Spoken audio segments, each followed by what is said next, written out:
Pakistan cricket board world 11 کے خلاف ٹی20 matches کی سیریز میں 25 سے 30 لاکھ امریکی ڈالر خرچ کرنے والا ہے۔ اتنی بڑی رقم ورلڈ 11 کو لاہور لانے پر خرچ ہوگی۔ کھلاڑیوں کی ادائیگی کے مد میں خرچ ہونے والی رقم کے متعلق ابھی تک کسی نے کھل کر بات نہیں کی ہے، لیکن خیال کیا جا رہا ہے کہ ہر کھلاڑی کو $1 لاکھ تک کی رقم دی جائے گی۔ باقی کی رقم میں لاجسٹک اخراجات شامل ہوں گے۔ سیریز کے لیے مہیا کی گئی سیکورٹی کی پوری قیمت پی سی بی کو نہیں چکانا پڑے گی، بلکہ آئی سی سی نے $11 لاکھ کی قیمت میں 2 بین الاقوامی سیکورٹی کنسلٹنٹ کی خدمات حاصل کی ہیں۔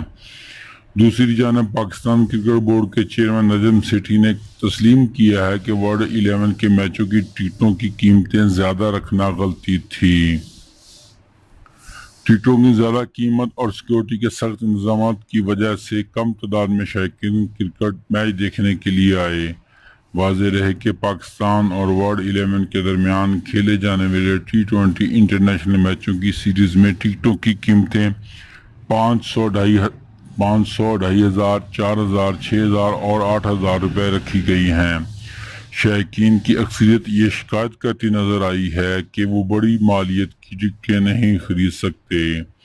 نجم سیٹھی کا کہنا ہے کہ پہلے میچ میں گراؤنڈ 100% نہ بھرنے کی وجوہات انتہائی سخت سیکورٹی اور مہنگی ٹکٹیں ہیں۔ نجم سیٹھی نے کہا ہے کہ پاکستان سپر لیگ میں ٹکٹیں مہنگی تھیں، اس کے باوجود لوگوں نے ٹکٹیں خرید کر میچ دیکھا، لیکن یہ تجربہ اس سیریز میں کامیاب نہ ہو سکا۔ پاکستان کرکٹ بورڈ کو ٹکٹوں کی قیمتیں کم رکھنی چاہیے تھیں۔ نجم سیٹھی نے کہا کہ اس تجربے سے سبق سیکھا جائے گا اور مستقبل میں ٹکٹوں کی مناسب قیمتیں رکھی جائیں گی۔